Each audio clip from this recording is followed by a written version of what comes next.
Hey everybody, I am David, and today I want to talk about my list of my top 10 favorite Rangers of all time. That's right, the Power Rangers. Today is National Power Rangers Day, so happy National Power Rangers Day to all you Power Ranger fans out there, fellow fans, and even maybe new fans. You know, the great thing about this show lasting for 25 years is that, you know, more new fans come by because there's always a new take, a new team for new kids to come in and grow up with and hopefully love the franchise the same way a lot of us oldies do, you know? And so with that being said, I made a top 10 list. This was not an easy list to make, but some of my runners up I had on my list was Scott from Power Rangers RPM, the Red RPM Ranger, Leo, the Red Lost Galaxy Ranger, Jason did not make my list, unfortunately, the original Red Ranger, and then he became the Gold Zeo Ranger, and then Doggy Kruger from Power Rangers SPD did not make my list. He was the Shadow Ranger from SPD, and even RJ and Joel from Jungle Fury and Lightspeed Rescue, respectfully, did not make my list. There were a couple of others that I had. I made a whole list that went up to 20 Rangers. And I could have made a top 25 Rangers to sell, but I felt that was too much, and I didn't want to read a long list like that. So let's get right into this. These are my top 10 favorite Rangers of all time from the Power Rangers franchise. Now, I'm going to admit this. There are no Rangers from Samurai onward, mostly because I wasn't as invested in those seasons. It's really Ninja Storm and Dino Charge I was really not Ninja Storm. I keep saying Ninja Storm in every video that I mention Ninja Steel. Ninja Steel and Dino Charge, I did not invest too much time with those Rangers. From what I did gather, Mega Force, I don't think there was much memorable Rangers. Maybe the Yellow Ranger was pretty good. And in Samurai, I thought the Green Ranger was pretty cool. Other than that, they weren't close on my list. So not even in my top 25. So here we go. Let's get right into this. Number 10, I have Adam, played by Johnny Young Bush. In Mighty Morphin Power Rangers, he was the Black Ranger. Power Rangers Zeo, he was the Green Ranger. And the first half of Power Rangers Turbo, he was also the Green Ranger. Yes, he is at number 10 on my list. Adam was a really cool character. He started off really shy in the beginning, but obviously as the series went on, he became a more confident character. You're supposed to see the characters grow like that, and most of the characters from Mighty Morphin through space did grow into actual characters, where a lot of the later seasons, because they were only one season, I think it was harder for that growth to show. They always had to focus on one Ranger more than the others. So I think because of that, because Mighty Morphin through space were all connected heavily, it allowed characters like Adam to become his own and grow into a much stronger character. I think that's why some of even his best episodes are even the episodes where he returned, like the space episode where he teamed up with Carlos. And then despite the fact that once a Ranger from Operation Overdrive, the 15th anniversary, despite the fact that it wasn't a great episode, he was one of the highlights. Him and the returning characters were the highlights of that because they were great in it. Just the episode didn't satisfy them. But I think Johnny Young Bosch has really he really grew into a much better actor as time went on, and I think you see that in his returning appearances. And then moving on to number 9, I have Wes, the Red Time Force Ranger. Time Force, one of my all-time favorite seasons. And Wes was a great character. He was a little bit like Leo in terms of personality because they're both fun-loving characters. But I like the storyline where, you know, he wanted to prove himself to his father that he can be a man on his own and prove himself to Jen a little bit. I did like his and Jen's relationship together. Um, but Wes, trying to take control of his own destiny, that story arc was really good, especially when Alex came back and like told him, "Hey, I'm gonna take over as Red Ranger. You get out and you go serve your destiny." But Wes was like, "No, man, I'm not." Well, at first he was like, "Okay," but then he was like, "You know what?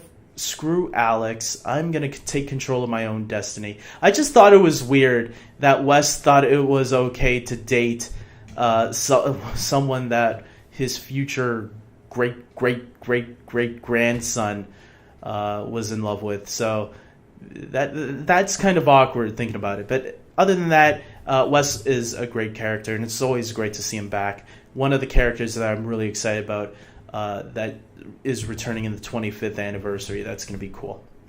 Moving on to number 8, I have TJ. He was the Red Turbo Ranger and the Blue Space Ranger. Definitely TJ had to be on this list. Some people like to joke, and it's true, he was the first African-American Red Ranger. So that's really cool. And as Red Ranger, I really liked him. I remember, the first half of Turbo is hard to sit through. It really is bad in the beginning of that season. But when the Turbo cast switched, I think most people can agree that's when, new life brought something interesting.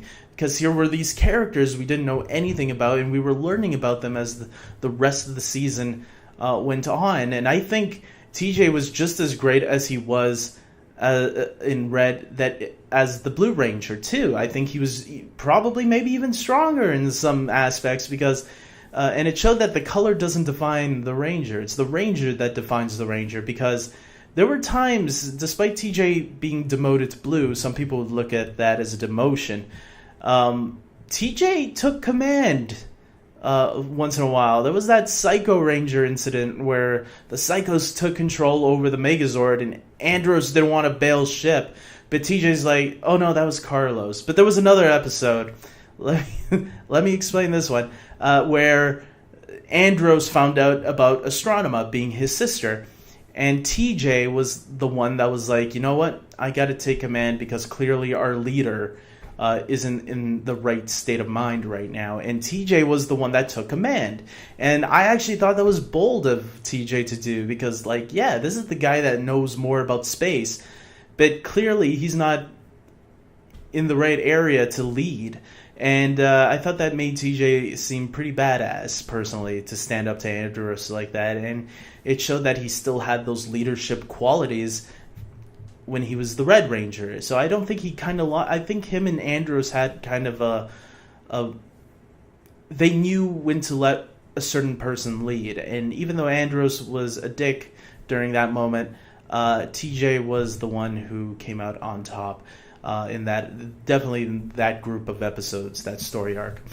Moving on to number 7, I have Kimberly, the Pink Ranger. One of the original Mighty Morphin Power Rangers had to make this list. And Kimberly is my first crush. She's my first celebrity crush. I was 10 years old when Mighty Morphin Power Rangers first started it. And Amy Jo Johnson, and she is a beautiful woman. And I got to meet her not too long ago, like a year or two ago, and she was so sweet. It was great meeting her. It's great meeting all the Mighty Morphin Rangers. I've met almost all of them except for David Yost, who played the Blue Ranger, and all of them have been really cool. And Amy Jo Johnson definitely was a highlight to me because, the Pink Ranger, man. I mean, she is the best actor from that from that group. And one that you can understand why she's still getting roles today. Like she was in not Serenity. She was in Felicity. She was also in that show here filmed in Toronto, which is escaping my mind right now. It was the police show. It was like CSI or something, like SWAT, I think it was. I don't remember now. And she was in a couple of other things. So it makes sense because when you see her with that group, she's definitely the one that stands out the most. Moving on to number 6, I have Astronema, also known as Carone, Andros' sister from Power Rangers in Space, and she also became a Ranger. That's why she's on this list. In Power Rangers Lost Galaxy, she took over as the Pink Ranger after Kendricks was killed off. Yes, Karone is a badass Ranger. Of course, she was great as Astronema. Funny enough, she would definitely make my top 10 villains of all time as well.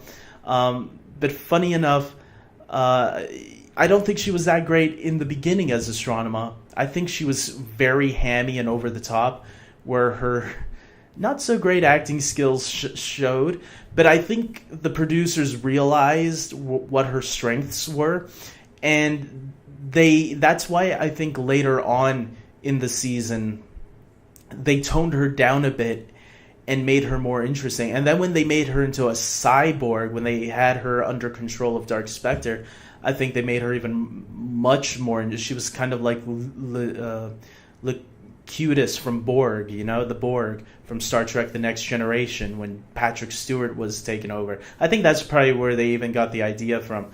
It really worked for her advantage. And then when she returned as Karone, we got to see a different side of that character, which was a lot of fun. I just wish we could have gotten more of the Andros and Karone interaction, because we only got that at the very end and a little bit in the middle, and we never got enough of that afterwards. And I think bringing Andros back would have been a cool idea, but whatever.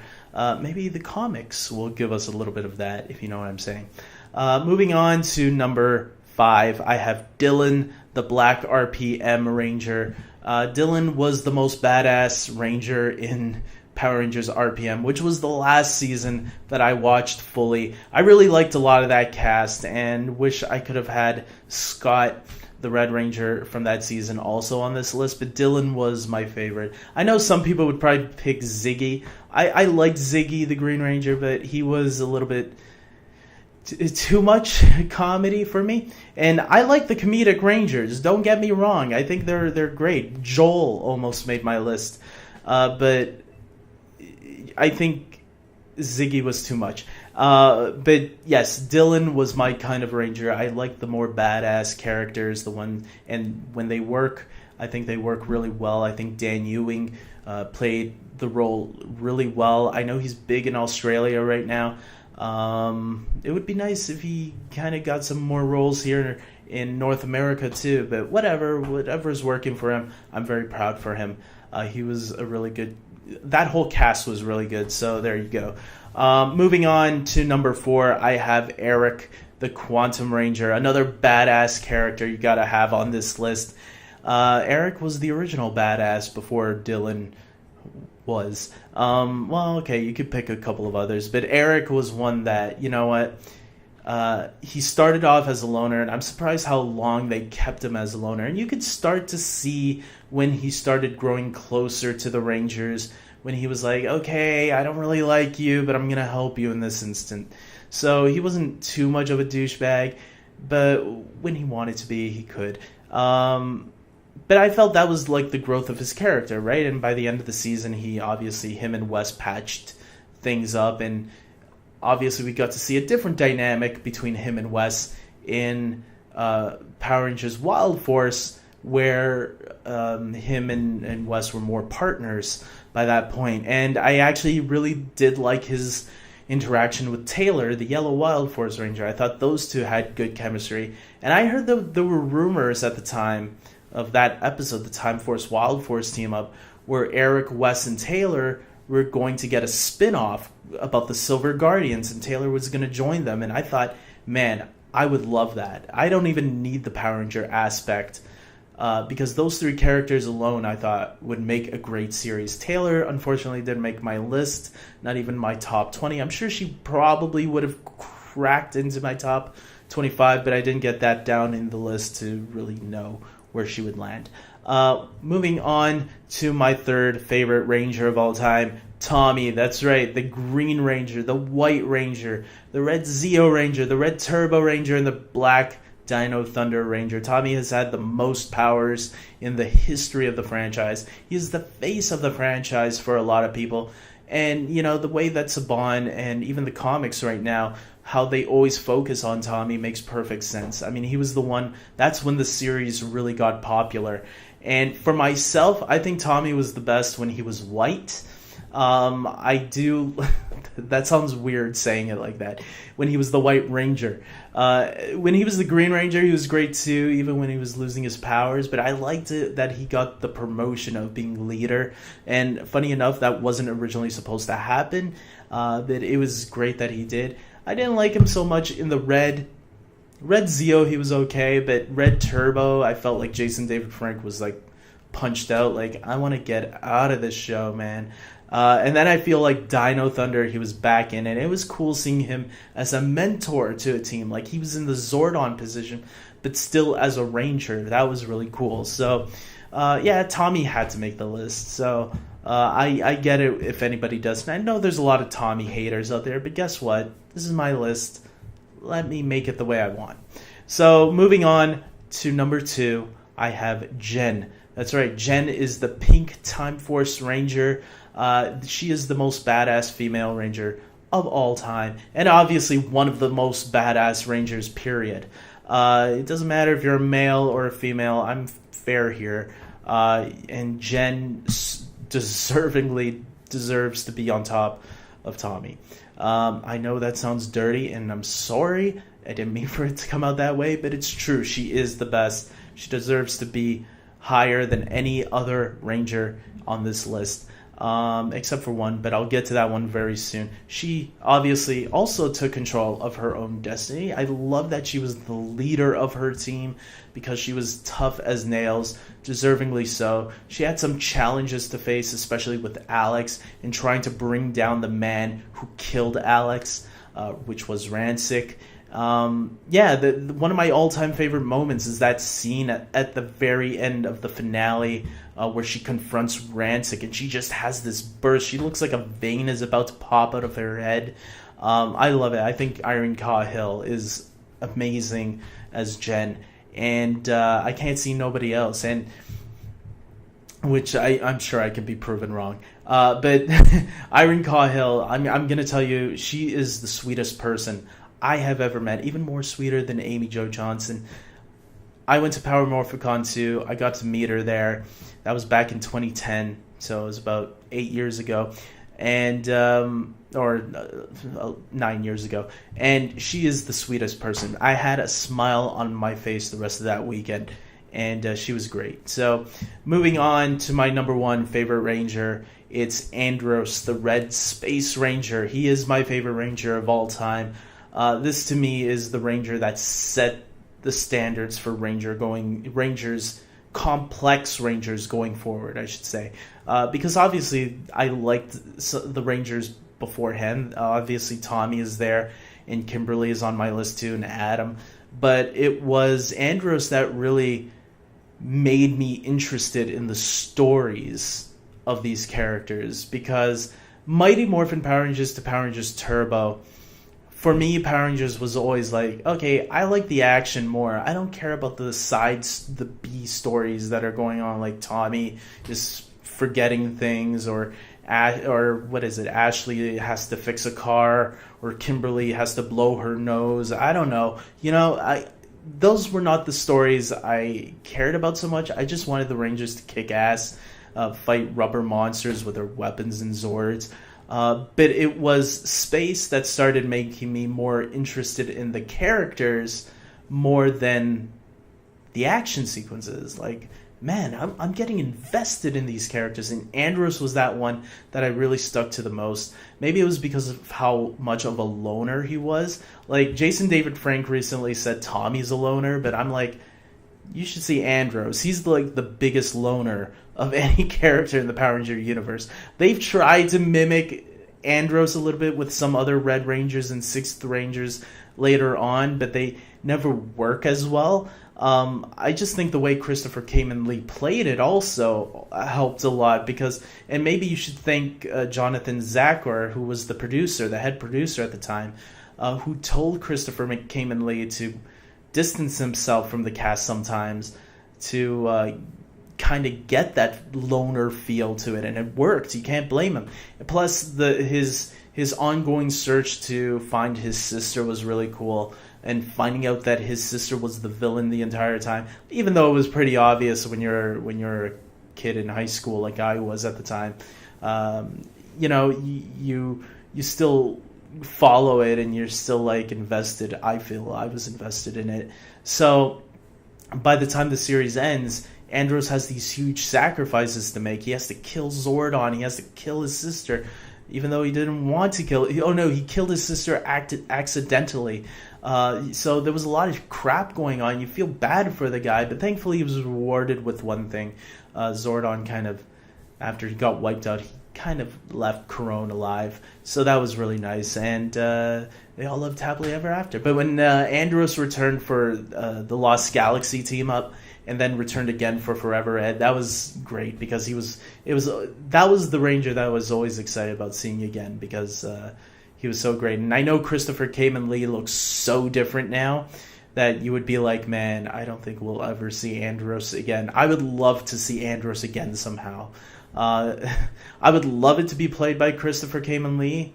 I don't know if he still acts anymore, but I know he's been working on comics now, which is pretty cool, especially since my brother is kind of working in that field too. I think it's really awesome.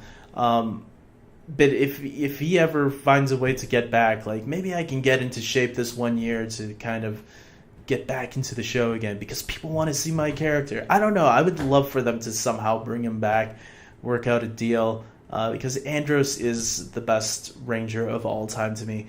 And guys, if you don't agree with me, that's cool. Write down your list of your top 10 favorite Rangers. I know this video is going on way too long, but it's worth it. It's National Power Rangers Day, so hopefully you enjoy this. And until next time, everybody, I'm ending this video here. I hope you guys like this video. Please subscribe to my channel.